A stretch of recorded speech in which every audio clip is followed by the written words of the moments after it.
tentang keutamaan membaca ayat kursi, dan sesungguhnya ayat kursi adalah salah satu sebab seseorang masuk ke dalam surga. Baik, kita akan baca hadisnya baru kita jelaskan. Sebuah hadis yang dikeluarkan oleh Imam An-Nasa'i dan disahihkan oleh Syekh Nasiruddin Al-Albani rahimahullahu taala. Nabi SAW bersabda, "Man qara'a ayatal kursi dubura kulli salatin lam yamna'uhu min dukhulil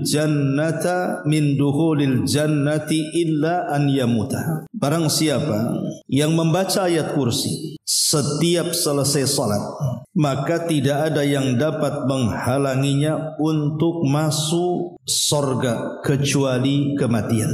Maksudnya jika dia mati, dia akan masuk surga dengan rahmat dan karunia Allah. Hadis ini dengan gamblang Rasul sallallahu alaihi wasallam mengatakan, siapa yang mendawamkan, artinya tidak pernah meninggalkan, dibaca pada setiap selesai salat, dijadikan satu dari wirid salat. Wirid salat kan banyak, membaca istighfar, membaca tasbih, tahmid, takbir, tahlil. Lah salah satunya juga ayat kursi dibaca di situ, dan itu dilakukan setiap selesai salat wajib. Maka Nabi SAW menjamin tidak ada yang mencegah dia untuk masuk surga kecuali kematian. Apa maknanya?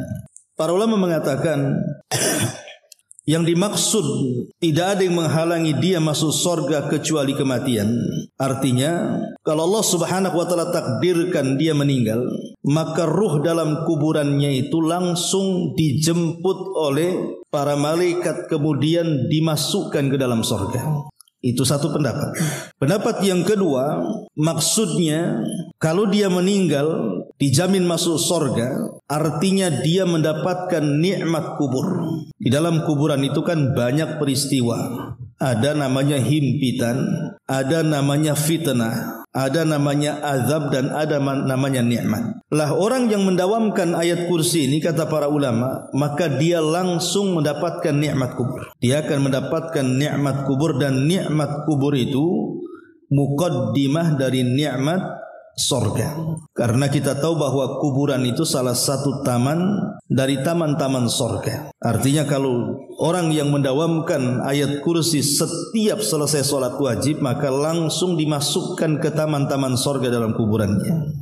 Itu makna daripada lam yamna'uhu min dukhulil jannati illa an yamuta. Tidak ada yang mencegah dia untuk masuk surga kecuali kematian. Baik, sedikit kita bicara tentang keagungan ayat kursi. Kalau kita cerita surat dalam Quran, maka tidak ada yang lebih agung dibandingkan surah Al-Fatihah. Tapi kalau kita cerita ayat dalam Quran, maka tidak ada yang lebih istimewa melebihi ayat kursi. Walaupun sebagian para ulama berselisih, apakah ada satu ayat dengan ayat yang lainnya dilebihkan? Bukankah semua firman Allah? Menurut Abu Musa al-Ash'ari, Abul Hasan al-Ash'ari, seorang pencetus akidah Asy'ariyah, mengatakan tidak ada satupun ayat yang dilebihkan dengan ayat yang lainnya. Artinya semua ayat sama. Karena namanya firman Allah ya sama saja. Tabbat yada abi lahabi wa tab sama dengan Allahu la ilaha illa huwal hayyul qayyum. Ataupun idza zulzilatil ardu zilzalaha ya sama dengan Allahu la ilaha illa huwal hayyul qayyum. Karena sama-sama firman Allah. Tetapi pendapat yang kuat bahwa ada ayat yang diutamakan dibandingkan ayat-ayat yang lainnya. Dan ayat kursi itu adalah ayat yang paling istimewa dari seluruh ayat-ayat dalam Quran. Dalilnya adalah hadis Ubay ibn Ka'ab radhiyallahu anhu. Jadi satu hari Ubay ini sedang sholat di masjid. Selesai sholat, hendak pergi dari masjid, tiba-tiba punggungnya ditepuk Nabi. Kemudian tiba-tiba Rasul memanggil dan mengatakan, "Ya Abal Mungdhir." Abal Mungdhir itu kunyah daripada atau gelar daripada Ubay ibn Ka'ab. "Ya Abal Mungdhir, atadri ayya ayati min kitabillahi a'zam." Wahai Abal Mungdhir, tahukah engkau ayat yang paling agung di dalam Al-Quran? Maka sebagai adab sahabat tidak langsung menjawab dan mengatakan Allahu wa rasuluhu a'lam. Allah dan Rasulnya yang tahu. Tapi Nabi SAW terus mengulang-ulang pertanyaannya. Wahai Aba Mungdhir, tahukah kamu ayat yang paling agung dalam Quran?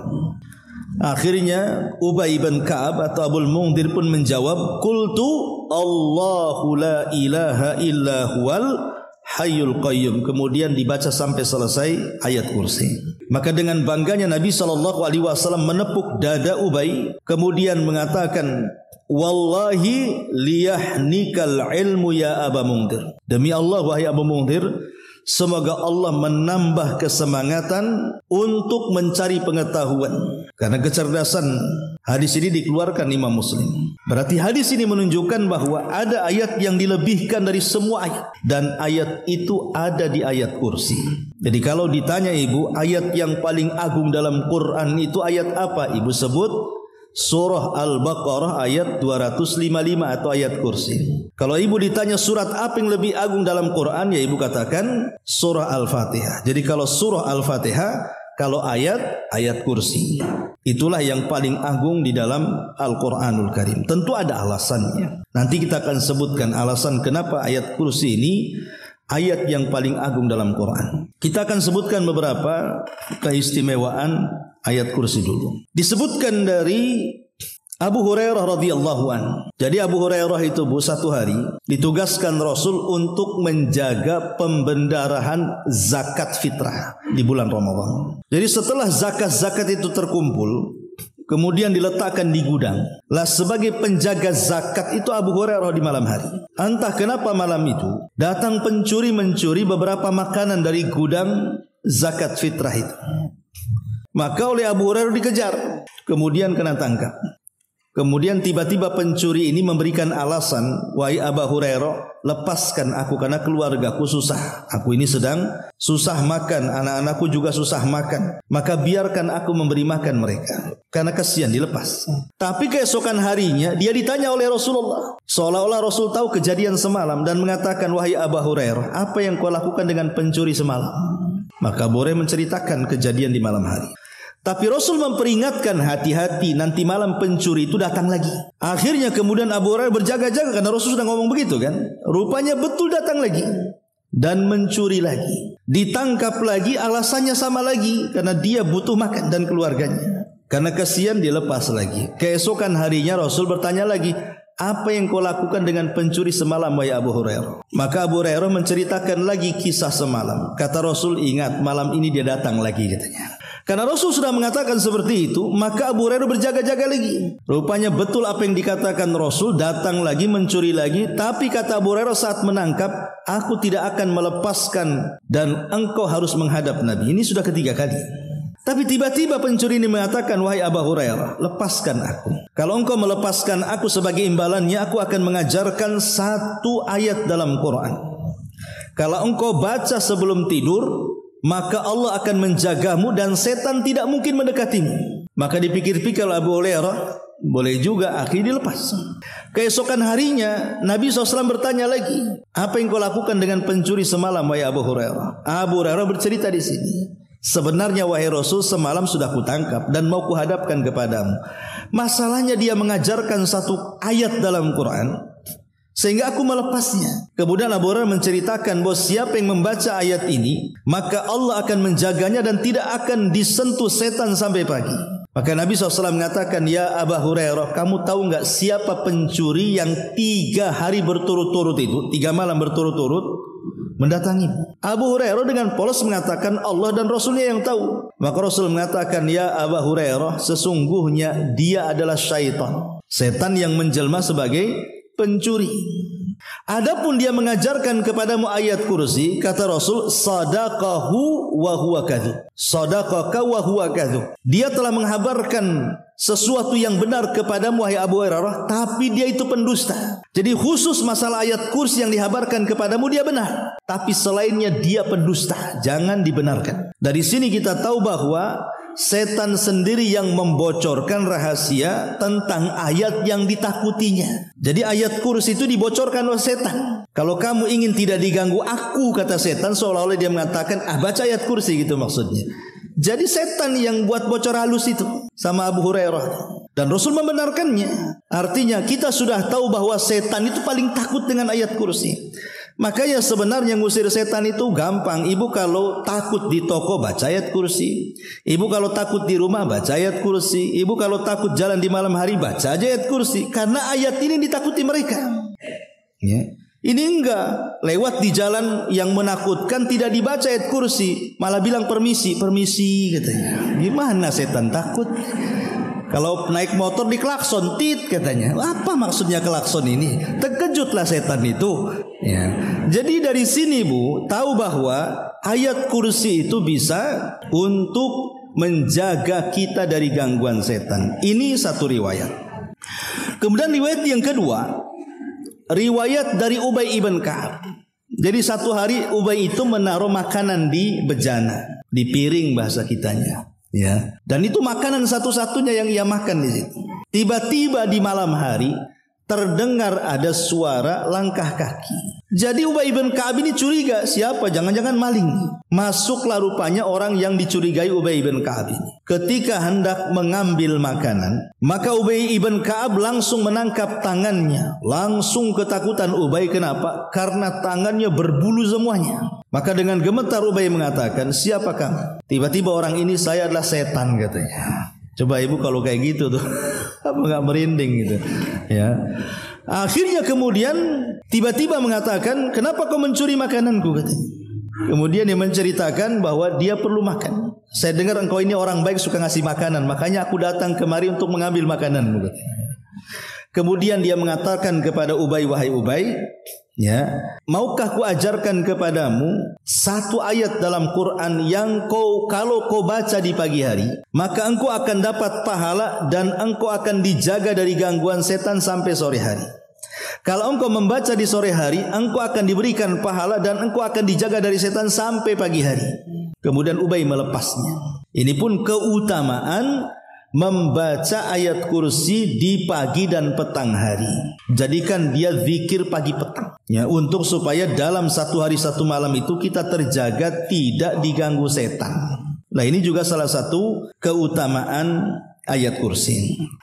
Ma'asyiral muslimin, muslimat yang dimuliakan Allah Subhanahu wa taala. Kenapa begitu istimewanya ayat kursi ini? Karena dalam ayat kursi ini Bu, Allah Subhanahu wa taala menyebutkan satu nama yang sangat dikuatkan para ulama, yang disebut dengan Ismul A'zam, nama Allah yang sangat agung.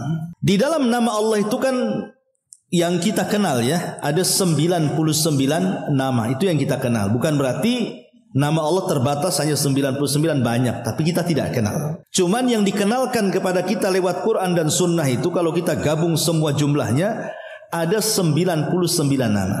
Dan Allah Subhanahu wa taala berfirman, walillahil asmaul husna fad'uhu biha. Allah itu memiliki nama-nama yang indah, maka berdoalah dengan nama-nama itu. Lah, dalam nama-nama Allah itu ada nama yang kalau kita gunakan dalam doa, maka doa kita tidak mungkin ditolak, pasti mustajab.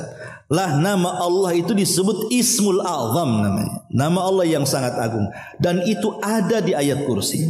Apa nama Allah yang sangat agung? Menurut Imam Ahmad ibn Hanbal rahimahullahu taala, dari Asma binti Yazid ibn Sakan, seorang wanita salihah, dia berkata, aku mendengar Nabi SAW bersabda bahwa fi hatainil ayataini Allahu la ilaha illa huwal hayyul qayyum wa alif lam mim Allahu la ilaha illa huwal hayyul qayyum inna fihima ismullahil a'zam. Sesungguhnya di dua ayat dalam dua surat, maksudnya dua ayat dalam surat itu, dua surat maksudnya Al-Baqarah dan Al-Imran. Terdapat dua ayat dalam dua surat Al-Baqarah dan Al-Imran itu yang disebut dengan Ismul A'zam, yang kalau seandainya seseorang berdoa dengan nama Allah itu pasti akan dikabulkan, dan siapa yang meminta pasti diberi.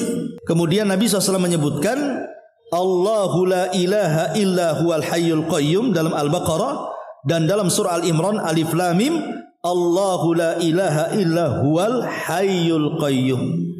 Itulah nama Allah yang disebut dengan Ismul A'zam. Jadi kalau ibu berdoa, Allahumma ya hayyu ya qayyum, begitu. Ya Allah, wahai zat yang maha hidup, wahai zat yang maha manusia bergantung kepadamu, baru ibu meminta. Ya, jadi dalam doa itu ibu panggil dulu Allah dengan kata-kata Allahumma ya hayyu ya qayyum. Allahumma ya hayyu ya qayyum, baru ibu minta. Siapa yang memanggil Allah seperti itu, Allahumma atau ya Allah ya hayyu ya qayyum, maka doa-doa seseorang tidak mungkin ditolak dan permintaannya tidak mungkin tidak dikabulkan. Karena dia telah menyebut Ismul A'zam. Itulah kenapa ayat kursi itu ayat mulia, karena dalamnya ada Ismul A'zam, nama-nama Allah yang sangat agung. Allah Hayyu dan Qayyum. Inilah yang membedakan ayat kursi dengan ayat-ayat yang lainnya. Belum lagi menurut para ulama, orang yang suka mendawamkan membaca ayat kursi itu, ya pokoknya ibu kadang-kadang baca pagi, siang, sore, malam, ya terserah kemauan ibu tuh. Atau dalam zikirnya ibu terus membaca ayat kursi. Itu bisa memudahkan untuk mendapatkan rizki, kata ulama. Kemudian juga ibu bisa makin yakin dengan qada dan qadar. Kemudian juga ibu bisa dihindarkan dari mara bahaya. Bahkan ibu akan dimantapkan dalam kesabaran. Bahkan ibu akan senantiasa mudah untuk dikabulkan pada setiap doa dan permintaannya. Ini salah satu keutamaannya, orang yang suka membaca ayat kursi itu. Jadi ini bukan ayat biasa. Jadi ayat kursi ini kalau kita buka poin, mungkin yang paling agungnya adalah 5 poin saja. Sebenarnya banyak, saya akan sebutkan 5 poin. Kenapa ayat ini berbeda dengan ayat-ayat yang lainnya? Pertama, berdasarkan nas hadis, di mana Rasul mengatakan kepada Ubay, tahukah kamu ayat yang paling agung? Menunjukkan bahwa ayat kursi itu ayat yang paling agung berdasarkan nas hadis. Satu. Yang kedua, di ayat kursi ini ada makna yang dalam yang tidak ada dalam ayat-ayat yang lainnya. Kita tahu bahwa ayat dalam Al-Quran itu kan banyak, 6.400 lebih lah, ya, ayat-ayat dalam Quran itu jumlahnya, ya. Tetapi ayat kursi ini berbeda. Jadi kalau seandainya ibu membaca umpamanya alif lam mim dzalikal kitab, itu kan 2 ayat tuh. Dengan membaca Allahu la ilaha illa huwal hayyul qayyum sampai selesai, itu akan beda maknanya. Atau ibu baca qul a'udzu birabbin nas, 1 ayat juga tuh. Atau ibu bicara tadi idza zulzilatil ardu zilzalaha, atau ibu baca alam taro kaifa fa'ala rabbuka bi ashabil fil, itu kan sama-sama 1 ayat itu. Tapi kalau kita memahami makna ayat dalam ayat kursi dengan makna ayat dalam surat-surat yang lain, itu akan dibedakan. Di mana ayat kursi itu sangat dalam sekali dan makna-maknanya tidak terdapat dalam ayat-ayat dalam Quran yang lainnya. Ini yang kedua. Yang ketiga, yang luar biasanya ayat kursi itu, Bu. Di situ Allah Subhanahu wa taala memulai dengan usul nama. Usul nama itu artinya masdar dari semua nama Allah Subhanahu wa taala. Di mana semua nama Allah yang 99 itu kembali ke 1 nama ini. Apa itu? Allah. Karena Allah memulakan dengan kalimat Allah kan? Allahu la ilaha illa huwal hayyul qayyum. Allah mulakan dengan kalimat Allah. Dan semua nama itu bersumber dari Allah. Makanya lafaz tauhid itu tidak ada yang mengucapkan la ilaha illa rahman, la ilaha illa al-aziz, la ilaha illa ar-rahim. Tidak ada. Pasti la ilaha illallah. Tidak boleh juga kita katakan la ilaha illa rahman atau la ilaha illa al-latif, la ilaha illa al-hayy. Tidak boleh. Tetap harus dibaca la ilaha illallah. Kenapa? Karena semua nama kembali ke lafaz Allah. Sebab kalau la ilaha illar rahman, tidak ada yang berhak disembah kecuali ar-rahman umpamanya kan. Ar-rahman ini bisa saja dia Allah, bisa bukan Allah. Karena di zaman Nabi SAW ada nabi palsu namanya Musailamah al-Kadzab. Itu dijuluki dengan Rahmanul Yamamah. Rahmannya orang-orang Yamamah katanya. Ataupun kalau kita melihat surah Yusuf, ayah angkat Nabi Yusuf yang membeli dari pasar kemudian dididik sampai besar siapa namanya? Al-Aziz namanya. Ya, Al-Aziz diambil dari nama Allah juga kan. Kalau kita katakan la ilaha illa Al-Aziz umpamanya, bisa saja Al-Aziz itu bukan Allah, tapi ayah angkatnya Nabi Yusuf kan gitu. Makanya kenapa di sini betapa agungnya ayat kursi itu sehingga dimulai dengan sumber dari seluruh nama-namanya. Allah. Allahu la ilaha illa huwal hayyul qayyum. Kemudian yang keempat, 17 kata ganti. Kalau kita bedah satu-satu ayat kursi dari awal sampai akhir, itu ada kata ganti dalam bahasa disebut domir. kata ganti. Sebanyak 17 kata ganti itu kembali kepada Allah. Baik kata ganti mukhatab ataupun kata ganti ghaib, itu semua kembali kepada Allah Subhanahu wa taala. 17 kata ganti, dan itu tidak ada dalam ayat yang lain. Ya. Kemudian yang kelima, luar biasanya, bahwa dalam ayat kursi ini terdapat dua ibadah para malaikat. Dua ibadah para malaikat itu apa? Bertasbih dan bertakdis. Lihat ketika malaikat mengatakan apa? Nahnu nusabbihu bihamdika wa nuqaddisulah. Kami bertasbih kepadamu dan kami bertakdis kepadamu. Ada tasbih, ada takdis. Ya. Nusabbihu dan nuqaddisu. Apa sih bedanya tasbih dengan takdis? Kan sama-sama membersihkan, mensucikan. Kalau tasbih itu artinya membersihkan zatnya Allah dari seluruh kekurangan. Kalau takdis itu membersihkan perbuatan Allah dari seluruh perkara-perkara yang tidak menyempurnakan Allah. Seperti umpamanya dalam ayat kursi, Allah tidak ngantuk. Ini namanya takdis. Karena ngantuk bagi Allah itu perbuatan yang tidak sempurna. Allah tidak tidur. Karena tidur bagi Allah itu adalah perbuatan yang tidak sempurna. Tapi ngantuk kepada manusia, tidur kepada manusia, justru itu sempurna. Coba saja ibu kalau seminggu tidak tidur, apa enggak datang ke awal bros, Bu? Tanya ke dokter, kenapa dok saya tak tidur? Pasti dikasih pil. Ya. Karena tidak tidur bagi makhluk itu tidak sempurna. Justru yang tidur itu sempurna, apalagi banyak kali tidurnya sempurna kali tuh. Berarti manusia ibu masih bisa tidur, itu manusia artinya. Ya, malaikat kan nggak tidur. Tapi ada yang sifatnya takdis lah. Di dalam ayat kursi itu ada tasbih, ada takdis. Ada tasbih mensucikan Allah Subhanahu wa taala dari zat-zatnya, dari zat Allah yang tidak sempurna. Ada yang mensucikan sifatnya dari perbuatannya yang kurang sempurna. Makanya ayat ini sangat agung sekali, sampai-sampai dikatakan satu-satunya ayat yang paling agung dalam Al-Quran. Lebih-lebih lagi, satu ayat ini menceritakan tauhid dari awal sampai akhir. Dan dalam kaedah para ulama itu, syaraful ilmi ala syarafil ma'lum. Kemuliaan sebuah pengetahuan itu, Bu, itu ditentukan pengetahuan yang akan dipelajarinya. Jadi kemuliaan sebuah pengetahuan atau ilmu itu ditentukan dengan pengetahuan apa yang akan dipelajari. Dan tidak ada pengetahuan yang dipelajari yang lebih mulia melebihi tauhid. Jadi ayat kursi itu menjawab pertanyaan siapa Tuhanmu. Jadi kalau ibu ditanya, Tuhan ibu siapa sih? Itulah jawabannya ayat kursi. Ibu jawab, Allahu la ilaha illa huwal hayyul qayyum. Itu semua jawaban dari pertanyaan man rabbuka, siapa Rabbmu. Karena ini pertanyaan akan ditanya dalam kubur kita tuh. Siapa Rabbmu? Maka jawabannya ada dalam ayat kursi. Nanti kita akan jelaskan secara singkat tafsirnya supaya kita tahu siapa Tuhan kita. Ma'asyiral muslimin wal muslimat yang dimuliakan Allah Subhanahu wa taala, intinya bahwa ayat kursi ini banyak sekali keutamaan yang luar biasa. Baik, kita akan tafsirkan sedikit saja biar punya pengetahuan isi daripada ayat kursi. Pertama di sini Allah Subhanahu wa taala mengatakan Allahu la ilaha illa huwal hayyul qayyum. Allah dialah yang tidak ada sesembahan kecuali Dia. Dialah zat yang maha hidup dan dialah zat yang maha berdiri sendiri. Dari sini saja kita sudah tahu keagungan Allah Subhanahu wa taala. Pertama, Allah Subhanahu wa taala mensifati dirinya bahwa tidak ada yang berhak disembah kecuali Dia. Allah itu diambil dari kata ilah, artinya makhluk yang disembah. Ketika dikasih alif lam menjadi Allah, kalau dibuang alif lam menjadi ilah. Dan kalau kita cerita nama Allah Subhanahu wa taala, Bu, nama Allah itu ada 3. Ada yang disebut dengan Ismullah Al-Jalalah. Ada yang disebut dengan Ismullah Al-Jamalah. Ada yang disebut dengan Ismullah Al-Kamalah. Jadi nama Allah ada 3. Pertama disebut nama Allah Al-Jalalah, yang menunjukkan kebesaran, keagungan. Itu disebut Jalalah.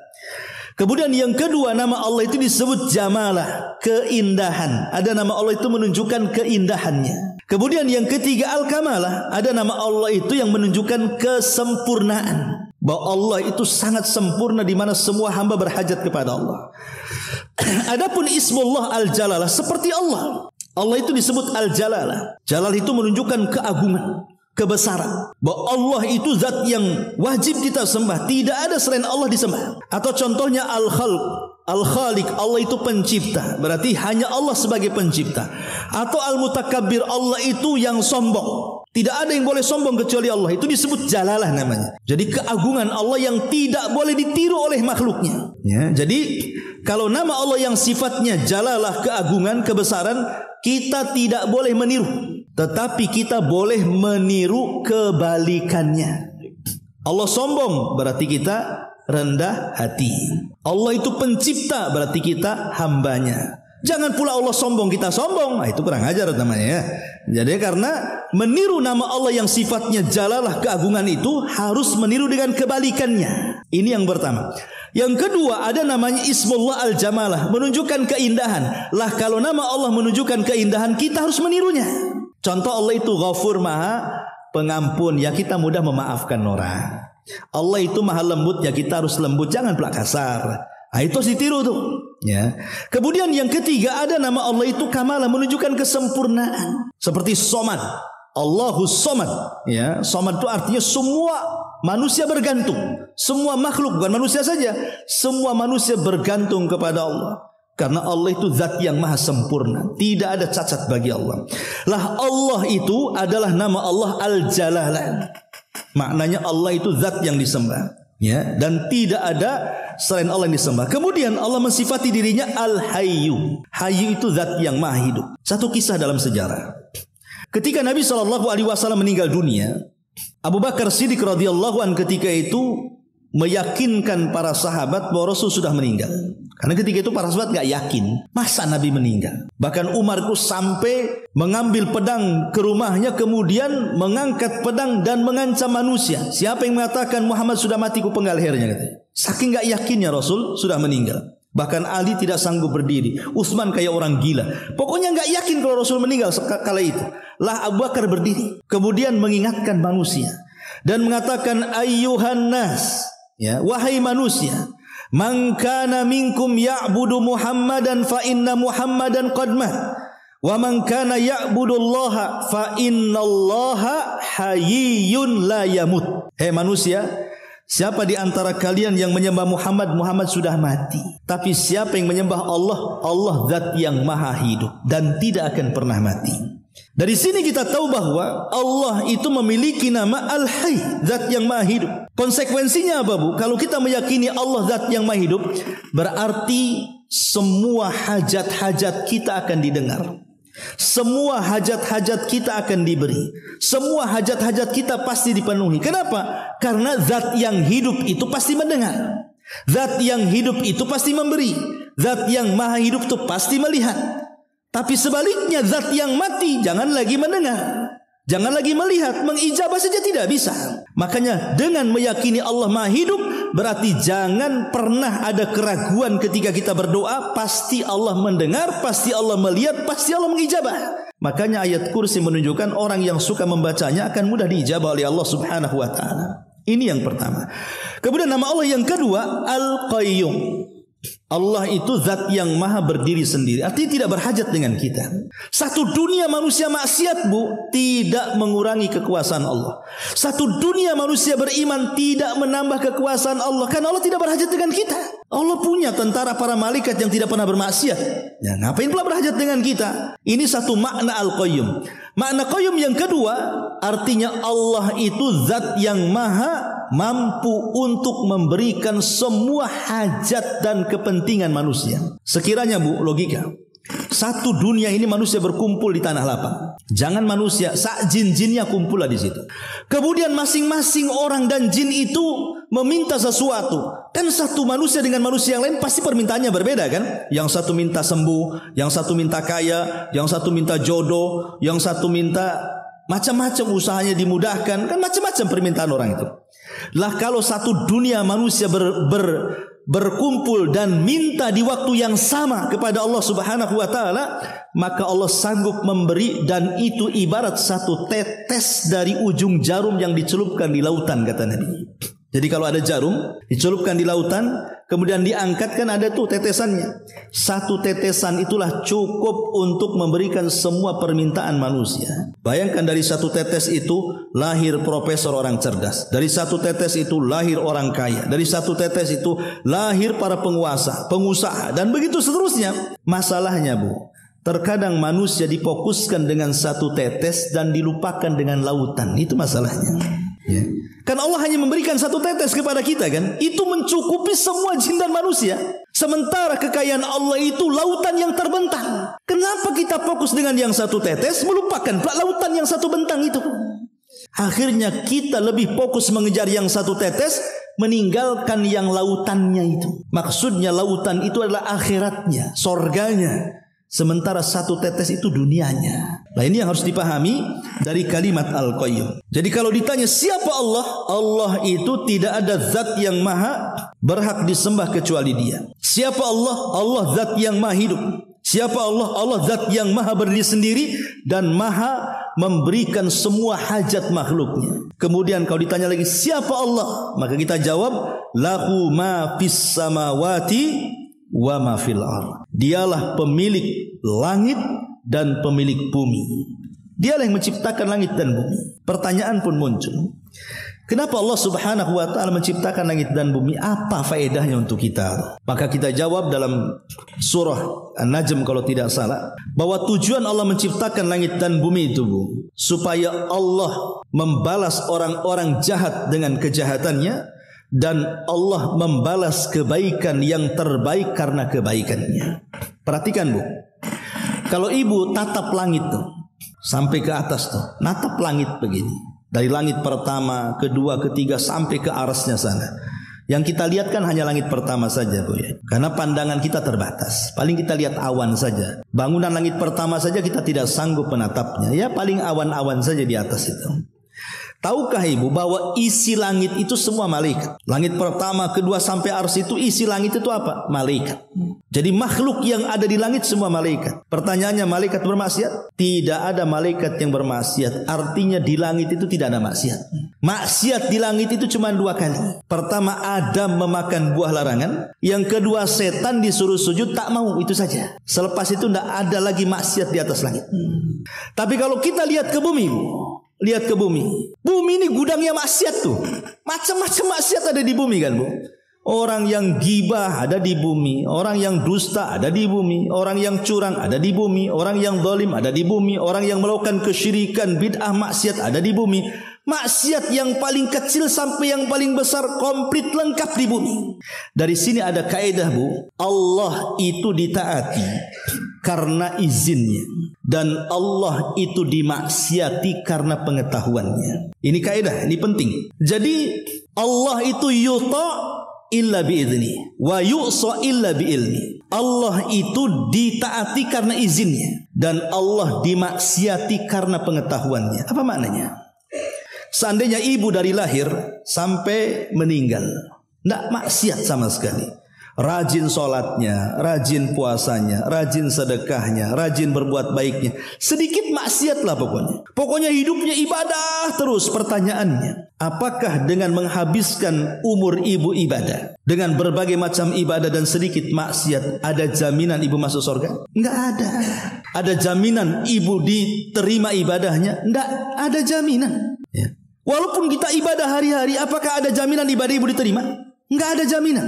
Apakah langsung ibu ada jamin masuk surga? Tidak ada jaminan, walaupun dihabiskan untuk ibadah. Kecuali kalau Allah izinkan.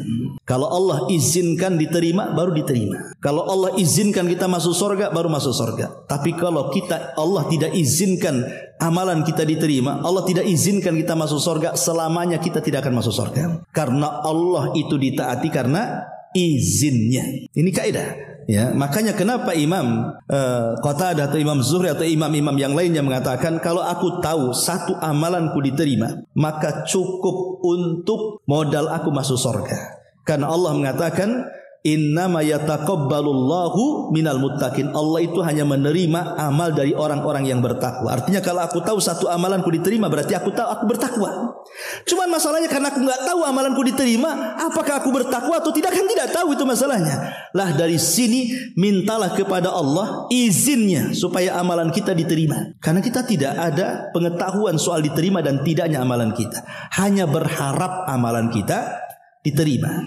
Beda dengan maksiat. Jadi kalau ibu-ibu bermaksiat kepada Allah, ibu berdusta, berbohong, bergibah, menzalimi dan begitu seterusnya, itu tidak dilakukan kecuali karena pengetahuan, bukan karena izin. Maksiat itu tidak perlu belajar. Masuk neraka itu tidak perlu izin. Jadi kalau seandainya seseorang itu bermaksiat, tidak perlu izin sama Allah, pasti masuk neraka.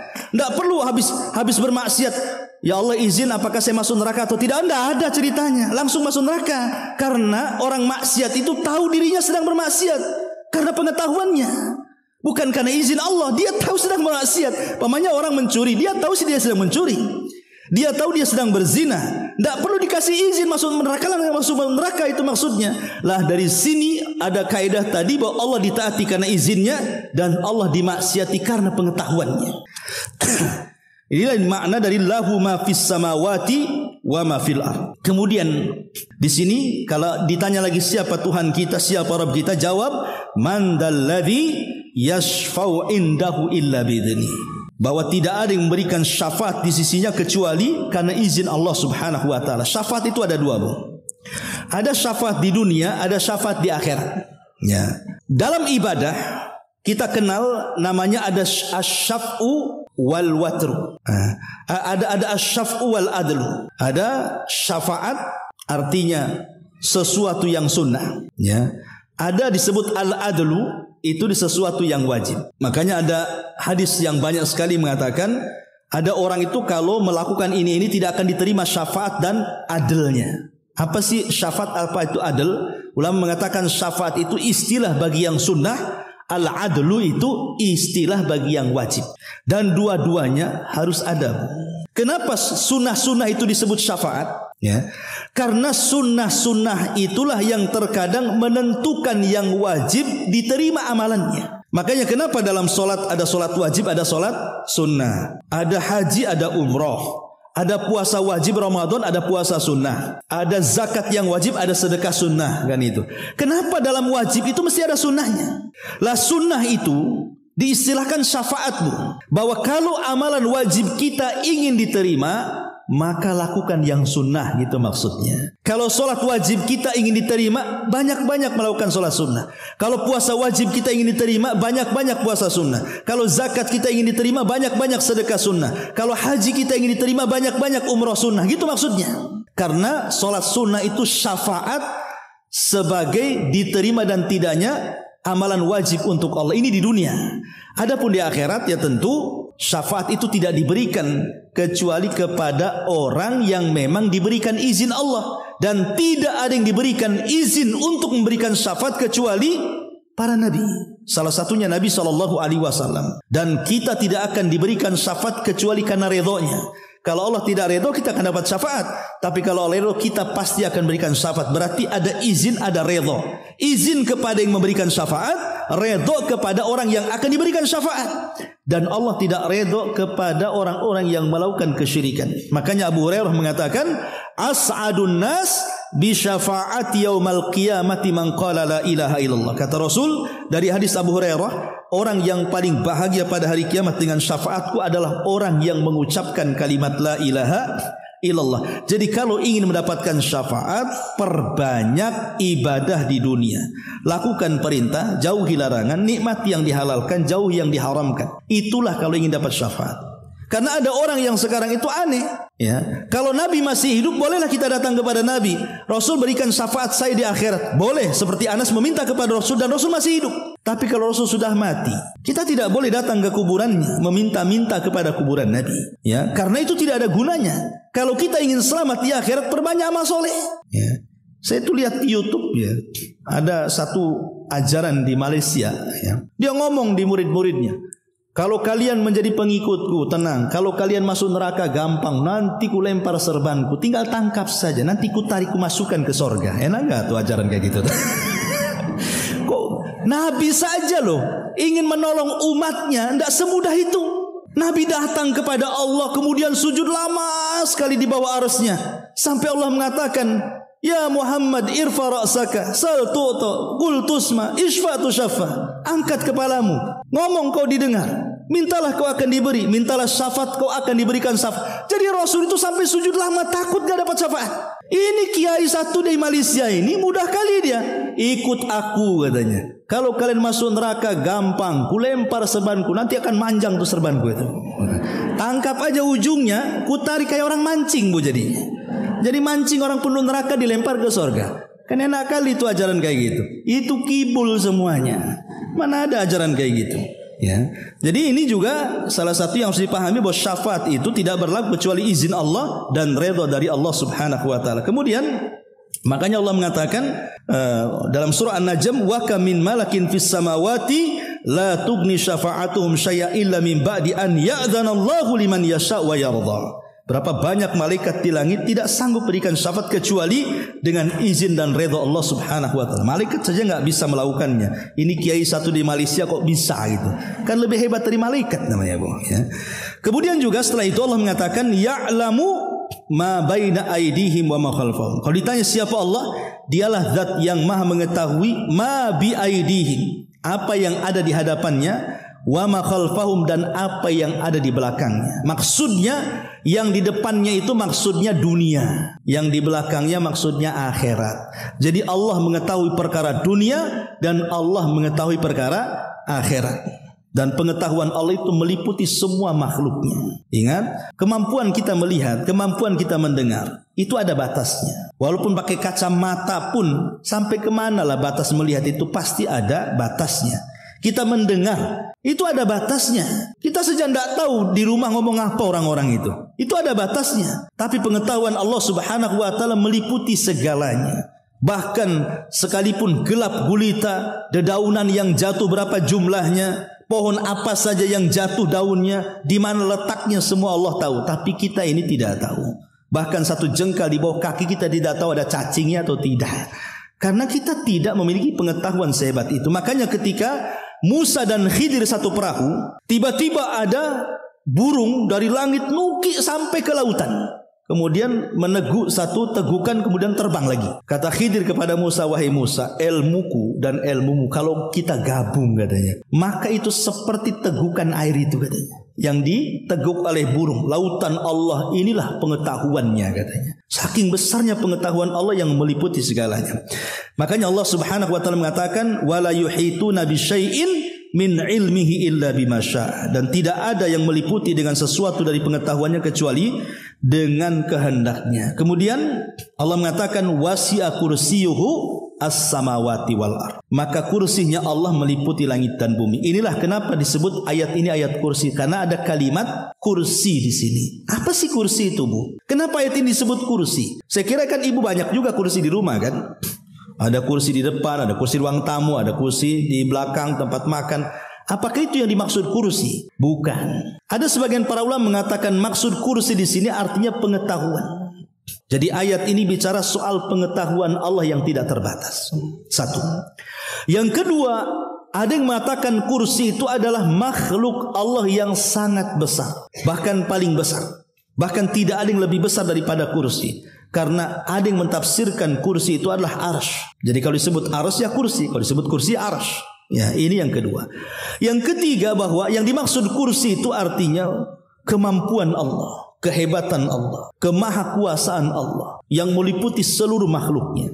Ya. Tapi ada juga yang mengatakan, ini pendapat yang kuat wallahu alam, ini pendapat dari Imam Ibnu Katsir dalam tafsirnya, dan dikuatkan banyak para ulama salaf, mengatakan yang dimaksud kursi itu tempat pijakan kedua kaki Allah. Jadi kalau umpamanya ibu duduk di kursi, kemudian di situ ada keset gitu ya di bawah ya, kemudian kaki ibu diletakkan di kesetnya itu, lah keset itu disebut kursi. Ya, jadi tempat pijakan kedua kaki Allah itu disebut kursi. Lah kalau tempat pijakannya saja lebih luas dibandingkan langit dan bumi. Wasi'a kursiyyus samawati wal ard. Makanya ketika Rasul mengatakan kalau kita ingin bandingkan kursi dengan langit dan bumi itu, ibu datang ke padang pasir, copot cincin, letakkan di tengah padang pasir, kata Rasul cincinnya itulah langit dan bumi, sementara padang pasirnya itulah kursinya.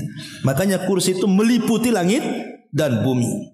Wasi'a kursiyyuhus samawati wal ard wala ya'uduhu hifdhuhuma wa huwal aliyyul azim. Dan tidak ada yang memberatkan Allah untuk menjaga keduanya. Allah tidak berat. Ya. Kenapa? Karena Allah itu sinatun wala naum. Dia tidak tersentuh dengan perasaan kantuk dan juga tidak pernah tersentuh dengan tidur. Artinya begini, Bu. Kenapa Allah tidak boleh ngantuk? Kenapa Allah tidak boleh tidur? Ibu kalau masak ngantuk atau ibu tidur masak gini, jadi apa tuh kuenya? Pasti gosong, ya kan? Atau kebakaran. Kalau ibu kendaraan dari sini pulang ngantuk, pasti nabrak. Atau tidur nyetir, pasti nabrak kan itu ya. Artinya kalau makhluk saja, kalau sampai terjadi seperti itu, pasti akan celaka tuh. Pasti akan binasa itu. Ya. Ibu nyetir nih, tidur, pasti bangun di depannya mungkar nakir, Bu. Coba saja, ya. Pasti akan binasa kan. Lah Nabi Musa, ada sebuah hadis, Mang Ibnu Katsir mengatakan hadis ini lemah atau mungkar, tetapi kita ambil ibrahnya. Jadi Nabi Musa ini bertanya kepada malaikat, apakah Rob kami ini tidur ataupun ngantuk? Jadi Allah Subhanahu wa taala merintahkan Jibril untuk mengambil 2 bejana dan mengatakan, wahai Musa, berdiri kamu. Akhirnya Musa berdiri. Peganglah 1 bejana ini di tangan kananmu dan bejana di tangan kirimu. Kau berdiri, jangan sampai jatuh bejana itu. Kata Nabi Musa, sampai kapan? Sudah, berdiri saja. Akhirnya Musa berdiri lama sampai ngantuk, Bu. Ketika ngantuk, 1 bejananya jatuh. Dia terkaget gitu ya. Dan dia pertahankan 1 bejana lagi karena saking lamanya ngantuk tertidur. Akhirnya jatuh lagi. Lah kata Jibril, kalau Allah seperti kamu, hancur kiamat dunia ini. Pasti tuh bintang itu bertabrak-tabrakan tuh jadinya. Siapa yang akan mau ngasih itu semua? Lah makanya Allah tidak pernah tersentuh dengan kantuk, apalagi tersentuh dengan tidur. Nah ini makna secara global saja ya, karena kalau dibentangkan tafsirnya memang agak panjang. Tapi inilah inti daripada ayat kursi. Oleh karena itulah maka ayat kursi itu sangat dianjurkan dibaca selepas sholat. Ya, sholat wajib 5 waktu. Kemudian yang kedua dianjurkan digunakan zikir pagi petang. Kemudian yang ketiga digunakan sebelum tidur. Ya, ibu baca sebelum tidur. Kemudian yang keempat, ibu bisa membaca untuk meruqyah. Kemudian yang keempat, ibu bisa membaca di tempat-tempat yang menakutkan. Inilah 5 perkara boleh kita membaca ayat kursi.